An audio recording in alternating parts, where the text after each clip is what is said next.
কি ভাবছো আবার চলে গেলাম বাপের বাড়িতে? না না, এই ভিডিওগুলো তোমাদের সঙ্গে শেয়ার করা হয়নি। অনেক দিন পর ফোন ঘাঁটতে ঘাঁটতে মানে পুরোনো সব ভিডিওগুলো ডিলিট করতে গিয়ে দেখি যে এই পার্টগুলো তোমাদের সঙ্গে শেয়ারই করিনি, তাই ভাবলাম আজকে শেয়ার করে দিই। সেদিন আমাদের বাড়িতে রান্না হয়েছিল 2 রকমের মাংস, তো সেই মাংস রান্নাটাই আর কি তোমাদেরকে দেখাচ্ছিলাম। এখানে স্যালাড কাটা ছিল। আমরা এখন দুপুরবেলাকার খাবার দাবার খাচ্ছিলাম। তো দুপুরবেলার খাবার দাবার খাবো, আর দিদি এখানে পেঁয়াজ কেটে নিচ্ছে। দিদি কাঁচা পেঁয়াজ খেতে খুবই বেশি ভালোবাসে, ভাতের সঙ্গে আর কি। ভাতের সঙ্গে বলতে মাংস টাংস খেলে দেখি বেশ পেঁয়াজ টিয়াজ নিয়ে বসে খেতে, তো সেই জন্যই আর কি পেঁয়াজ কেটে নিচ্ছে। আর আমরা খাবো, আমি এখনও খাইনি। কি বলো? তো এখন আমি আর দিদি খেতে বসবো। আর এইদিকে আমার মেয়ের কিন্তু শরীরটা একদমই ভালো ছিল না সেই দিন, তোমাদেরকে তো বলাই হয়নি, এমনি জাস্ট বলেছিলাম যে মামামের শরীরটা ভালো নয়।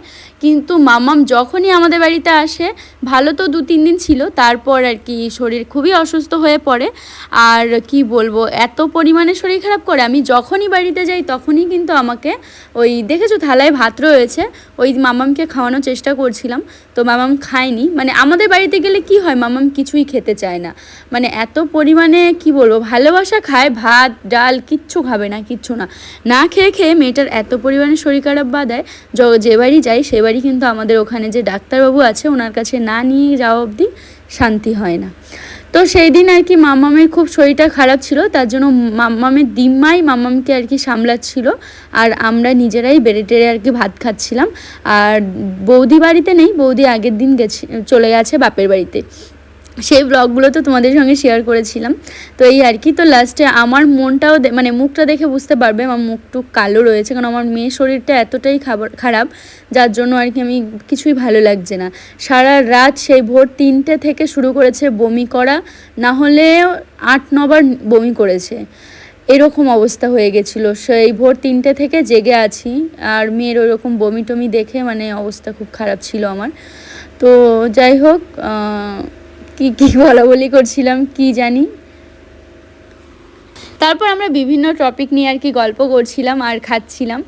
আর কি বলবো, ত্রিধা আমাদের খাওয়া দাওয়া করে ঘুমিয়ে পড়েছে। বাড়িতে এবারটা সত্যি খুব মজা হয়েছে, যেহেতু বাড়িতে অনুষ্ঠান ছিল সেই জন্য আরও মজার পরিমাণটা বেশি ছিল। আবার মনে হচ্ছে কবে যাব, মানে আমাদের পুচকুটা কবে আসবে, কবে দেখবো, মানে এরকমটা মনে হচ্ছে শুধু। তো যখন আসবে আর কি আর কিছুদিন পর, তখন আবার যাব আর কি দেখা বলে আর কি। তো এই আর কি, তো আমাদের বাড়িতে সেদিন ওই তো কিছু যেহেতু খাচ্ছে না, ভীষণ দুর্বল ছিল, তো ওর জ্বর মেপে দেখলো যে 98, তো ওখানে জ্বরের ওষুধ লিখছিল। তারপর বলছে কি যে কি ইঞ্জেকশান দেবে। অ্যাকচুয়ালি আমার মেয়ের বমি টমি তো মানে পায়খানা করছিল না, বমি ঠিক হয়ে গেছিলো, তাও বলছিল ইঞ্জেকশান দিতে হবে, তারপরে অ্যান্টিবায়োটিক কী ধরনের মানে ওষুধ লিখছিল।